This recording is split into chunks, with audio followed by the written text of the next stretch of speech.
সিলেটের পূজা উদযাপনের খবর জানবো এবারে। শহরের মির্জা জাঙ্গাল পূজা মণ্ডপ থেকে আমাদের সাথে সরাসরি যুক্ত হচ্ছেন সহকর্মী সাকিব আহমদ মিঠু।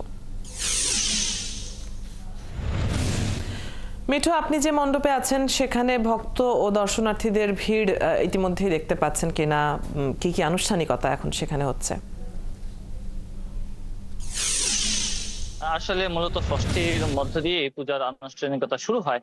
যেহেতু আরো একদিন বাকি আছে, আগামীকালকে থেকে আজকের দিনটা পুরোটা আছে, আগামীকাল সন্ধ্যা থেকে মূলত দর্শনার্থী বা ভক্তরা মণ্ডপে মণ্ডপে আসতে শুরু করবেন।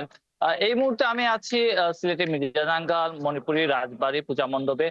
সিলেট জেলায় মূলত 595টি পূজা মণ্ডপে পূজা অনুষ্ঠিত হবে এবং সিলেট সিটি কর্পোরেশনের 42টি ওয়ার্ড, 42টি ওয়ার্ডের 154টি পূজা মণ্ডপে এবার শারদীয় দুর্গাপূজা অনুষ্ঠিত হবে। এই দুর্গাপূজা যেন সুষ্ঠু এবং সুন্দর হয়, সেই কারণে প্রশাসনের কড়া নিরাপত্তা এবং নজরদারি রয়েছে, গোয়েন্দা নজরদারি রয়েছে। এছাড়াও আপনি জানেন যে সারা দেশে প্রতিটি পূজা মণ্ডপের নিরাপত্তায় নিয়োজিত থাকবে বিজিবি, সেনাবাহিনী, পুলিশ, র্যাব, আনসার। ইতিমধ্যে আমরা অনেক পূজা মণ্ডপ ঘুরে দেখেছি, সেখানেও কিন্তু আনসার আজকে থেকেই মোতায়েন করা হয়েছে যেন কালকে থেকে যখন শুরু হবে অন্যান্য বাহিনী তারাও চলে আসে এখানে। পূজা মণ্ডপে যারা দায়িত্বে আছেন আমরা তাদের সাথে একটু কথা বলবো। একটু এখানে আসেন, কি কেমন হচ্ছে আপনাদের আয়োজন, কখন শুরু হবে এবং আইন শৃঙ্খলা বাহিনীর সাথে আপনাদের আলোচনা হয়েছে কিনা, আপনারা সন্তুষ্ট কিনা? আমরা মণিপুরি রাজবাড়ি পূজা উদ্যাপন পরিষদের পক্ষ থেকে আপনাকে ধন্যবাদ জানাচ্ছি, পাশাপাশি সবাইকে আমন্ত্রণ জানাচ্ছি এবং ধন্যবাদ জানাচ্ছি।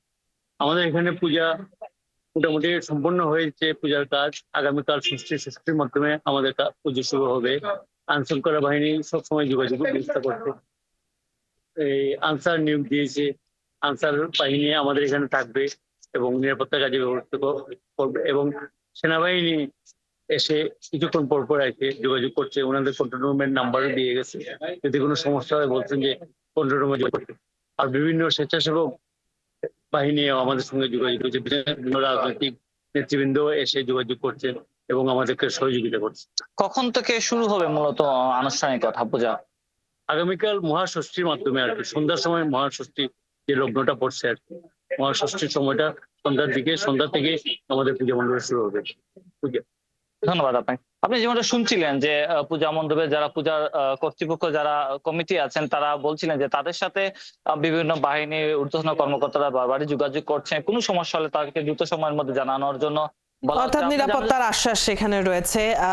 আপনি জানিয়ে দিচ্ছিলেন আজকে পঞ্চমীর দিনে মণ্ডপের কার্যক্রম এবং সেখানকার পরিস্থিতি। ধন্যবাদ যুক্ত হবার জন্য।